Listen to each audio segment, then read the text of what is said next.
الف لام را، یہ حکمت والی کتاب کی آیتیں ہیں۔ کیا لوگوں کو تعجب ہوا کہ ہم نے انہی میں سے ایک شخص کو حکم بھیجا کہ لوگوں کو ڈر سنا دو اور ایمان لانے والوں کو خوشخبری دے دو کہ ان کے پروردگار کے ہاں ان کا سچا درجہ ہے۔ ایسے شخص کی نسبت کافر کہتے ہیں کہ یہ تو کھلا جادوگر ہے۔ تمہارا پروردگار تو اللہ ہی ہے جس نے آسمان اور زمین 6 دن میں بنائے، پھر عرش پر جلوہ افروز ہوا۔ وہی ہر ایک کام کا انتظام کرتا ہے، کوئی اس کے پاس اس کی اجازت حاصل کیے بغیر کسی کی سفارش نہیں کر سکتا۔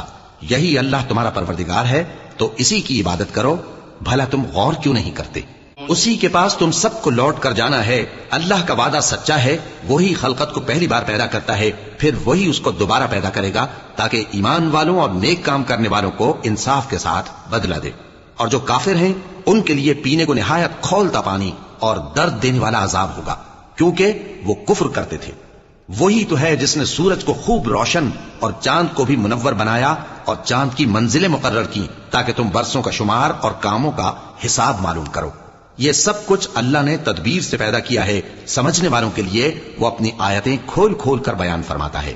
رات اور دن کے ایک دوسرے کے پیچھے آنے جانے میں اور جو چیزیں اللہ نے آسمان اور زمین میں پیدا کی ہیں سب میں ڈرنے والوں کے لیے نشانیاں ہیں۔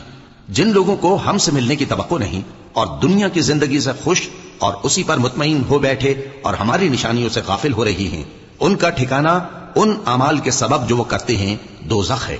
اور جو لوگ ایمان لائے اور نیک کام کرتے رہے ان کو ان کا پروردگار ان کے ایمان کی وجہ سے جنتوں میں پہنچا دے گا، ان کے نیچے نعمت کے باغوں میں نہریں بہ رہی ہوں گی۔ جب وہ ان میں ان کی نعمتوں کو دیکھیں گے تو بے ساختہ کہیں گے سبحان اللہ، اور آپس میں ان کی دعا سلام علیکم ہوگی، اور ان کا آخری قول یہ ہوگا کہ اللہ رب العالمین کی حمد اور اس کا شکر ہے۔